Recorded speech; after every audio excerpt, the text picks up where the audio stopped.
बिस्मिल्लाहिर्रहमानिर्रहीम। अस्सलाम वालेकुम दोस्तों याजूज माजूज हज़रत नूह अलैहिस्सलाम के तीसरे बेटे याफस की औलाद में से हैं। ये इंसानी नस्ल के दो बड़े वहशी कबीले गुजर चुके हैं जो अपने इर्द गिर्द रहने वालों पर बहुत जुल्म और ज्यादतियाँ करते और इंसानी बस्तियाँ तक ताराज कर देते थे। कुरान मजीद की आयत तौरात के मुतालिब और तारीखी शवाहिद से मालूम होता है कि ये लोग शुमाल मशरकी एशिया में जिंदगी बसर करते थे और अपने वहशियाना हमलों के नतीजे में एशिया के जनूबी और मगरबी इलाकों में मुसीबत बर्पा करते थे। बास तारीख दानों ने उनके रिहायशी इलाके को मास्को और तोबल सेक के आसपास बतलाया है और बास का ख्याल है कि याजूज माजूज के शहर तिब्बत और चीन से बहरे मंजमत शिमाली तक और मगरब में तुर्किस्तान तक फैले हुए थे। हजरत जुल्करनैन के ज़माने में याजूज माजूज के हमले वबाले जान बन गए। उनकी रोकथाम के लिए हजरत जुल्करनैन ने पहाड़ों के माबैन ऊंची और मजबूत दीवार तामीर फरमाई। हजरत जुल्करनैन और सदे जुल्करनैन का जिक्र कुरान करीम की सूरह अल कहफ में मौजूद है। जिस जुल्करनैन का कुरान में जिक्र है, तारीखी तौर पर वो कौन शख्स है? तारीख की मशहूर शख्सियतों में ये दास्तान किस पर मुंतबिक होती है? इस सिलसिले में मुफस्सिरीन के दरमियान इख्तिलाफ है। तारीख की किताबों के मुताले के बाद लोगों ने हजरत जुल्करनैन की शख्सियत और सदे जुल्करनैन से मुतल्लिक मुख्तलिफ अंदाजे लगाए हैं। बहुत से कदीम उलमा और मुफक्किर सिकंदर आजम को ही जुल्करनैन मानते हैं, मगर बाज इसका इनकार करके ये दलील पेश करते हैं कि जुल्करनैन दरअसल हजरत सुलेमान अलैहिस्सलाम का खिताब था। जदीद ज़माने के कुछ मुफस्सिर और मुफक्किर जुल्करनैन को कदीम ईरानी बादशाह साइरस आज़म का दूसरा नाम करार देते हैं और ये निस्बतन ज़्यादा करीन कयास है। मगर बहरहाल अभी तक यकीन के साथ किसी शख्सियत को इसका मज़दाक नहीं ठहराया जा सकता। हजरत जुल्करनैन का जिक्र कुरान में तफसील के साथ बयान हुआ है कि वो ऐसा हुक्मरान था जिसको अल्लाह ने असबाब व वसाइल की फरावानी से नवाजा था। वो मशरिकी और मगरिबी ममालिक को फतह करता हुआ एक ऐसे पहाड़ी दर्रे पर पहुंचा जिसकी दूसरी तरफ याजूज और माजूज थे। कुरान करीम की सूरह कहफ में बहवाला याजूज माजूज जुल्करनैन के हालात बयान करते हुए फरमाया गया है कि जब वो अपनी शुमाली मुहिम के दौरान 100 दीवारों या पहाड़ों के दरमियान पहुंचा तो वहां उसे ऐसी कौम मिली जिसकी जबान नाकाबिले फहम थी।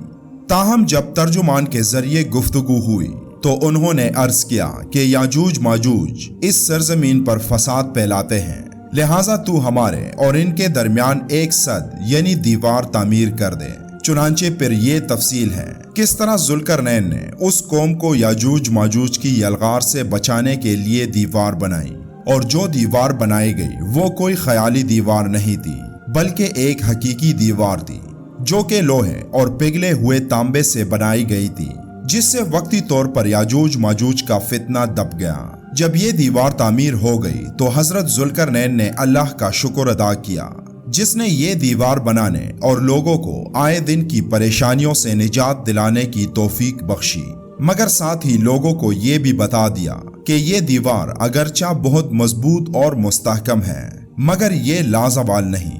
जो चीज भी बनी है बिलाखिर फना होने वाली है, और जब मेरे रब के वादे का वक्त करीब आ जाएगा तो वो इसको पैबंदे खाक कर देगा और मेरे रब का वादा बरहक है।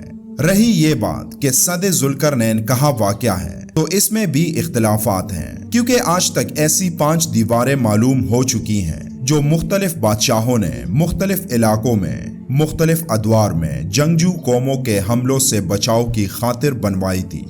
इनमें सबसे ज्यादा मशहूर दीवार चीन है जिसकी लंबाई का अंदाजा 1200 मील से लेकर 1500 मील तक किया गया है और जो अब तक मौजूद है। लेकिन वाज़ेह रहे कि दीवार चीन लोहे और तांबे से बनी हुई नहीं है और ना वो किसी छोटे कोहिस्तानी दरे में है। वो एक आम मसाले से बनी हुई दीवार है, जबकि उलमाओ मुहक्किकीन की गवाही के मुताबिक सरजमीन कफकाज में दरियाई खिजर और दरियाई सयाह के दरमियान पहाड़ों का एक सिलसिला है कि जो एक दीवार की तरफ शुमाल और जनूब को एक दूसरे से अलग करता है। इसमें एक दीवार की तरह का दर्रा भी मौजूद है जो मशहूर दर्रा दारियाल है। यहाँ अब तक एक कदीम तारीखी लोहे की दीवार नजर आती है। इसी बिना पर बहुत से लोगों का नजरिया है कि दीवार ज़ुल्करनैन यही है। अगरचा दीवार ज़ुल्करनैन बड़ी मजबूत बनाई गई थी, जिसके ऊपर चढ़कर या इसमें सुराख करके याजूज माजूज का इधर आना मुमकिन नहीं, लेकिन जब अल्लाह का वादा पूरा होगा तो वो उसे रेजा रेजा करके जमीन के बराबर कर देगा। इस वादे से मुराद कयामत के करीब याजूज माजूज का ज़हूर है। सही बुखारी की एक हदीस में हुजूर नबी अकरम सल्लल्लाहु अलैहि वसल्लम ने इस दीवार में थोड़े से सुराख को फितने के करीब होने से ताबीर फरमाया। एक और हदीस में आता है कि याजूज माजूज हर रोज इस दीवार को खोदते हैं और फिर कल के लिए छोड़ देते हैं, लेकिन जब अल्लाह की मर्जी इनके खरूज की होगी तो फिर वो कहेंगे कि कल इंशाल्लाह इसको खोदेंगे, और फिर दूसरे दिन वो उससे निकलने में कामयाब हो जाएंगे और जमीन में फसाद फैलाएंगे, यानी इंसानों को भी खाने से गुरेज नहीं करेंगे। तो अल्लाह ताला की तरफ से हजरत ईसा अलैहिस्सलाम को हुक्म होगा कि वो मुसलमानों को कोहे तूर की तरफ जमा कर लें, क्योंकि याजूज माजूज का मुकाबला किसी के बस में ना होगा। हजरत ईसा अलैहिस्सलाम और उनके साथी उस वक्त ऐसी जगह खड़े होंगे जहां ग़िज़ा की सख्त किल्लत होगी। फिर लोगों की दरख्वास्त पर हजरत ईसा अलैहिस्सलाम याजूज माजूज के लिए बद्दुआ फरमाएंगे।